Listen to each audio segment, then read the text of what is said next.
All right, at this point, we've got thumb going, we've got the pick going, we've got octaves, and we've got now added the thirds under the octaves in these sort of cluster chords.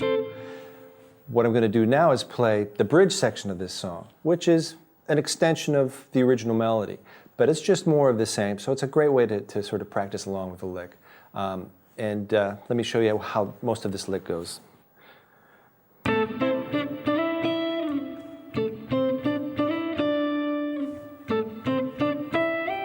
Now that's a really good run to have.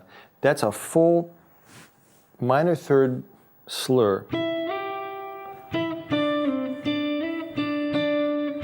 Now, at this point, you're probably realizing that so much of playing octaves in contemporary jazz has a lot to do with slurs and effects like that. So again, I'm going to play this bridge, and I just want you to follow along with me the way that I articulate the piece. Now, at first it's really pretty difficult to do this stuff. It is. It takes a little while. You've got to practice. For instance, you need to isolate little runs like this.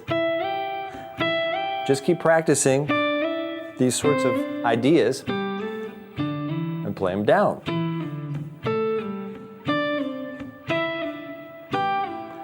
But if you practice those individually, it's going to start coming out in all of your playing, so that actually the touch, the taste, the tone, the time, and the tude have to all be practiced together. There's no better way to practice these than playing octaves, because I'll tell you one thing, octaves are hard enough to play to where you naturally select the best notes to play. And that's one of the reasons why I like to play them so much, is I'm just naturally more musical when I play octaves. So the bridge of that piece, again, we've played the first A section, play the second section, now we're going to play the bridge, the real payoff. Again, it goes like this.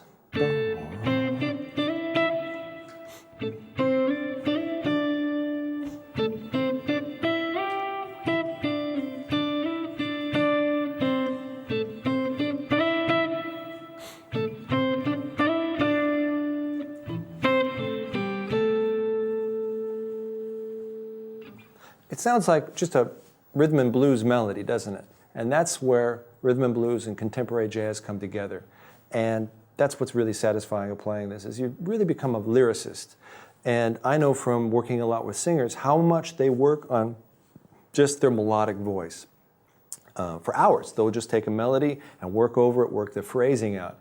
As guitar players, that's really a huge step in our playing, is to practice the way a singer would play, the lyricism. Okay, so now let's put all three of those licks together and play that tune for you.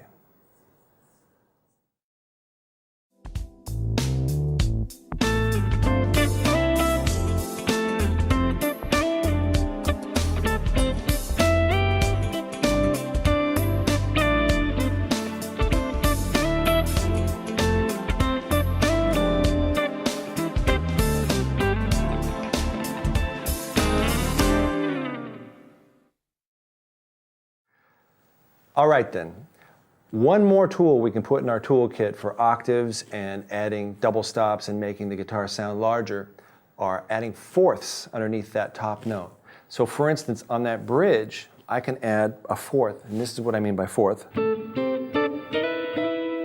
And all that is adding this fourth below the top note. Before we were adding thirds and sixths and so forth. Now we're going to add fourths. Okay? So watch as I play that bridge melody again. I'm going to add the fourth. And that's a real George Benson-y sort of vibey sort of feel. Okay? So let's go to the audio again, and I'll put fourths in on that bridge melody.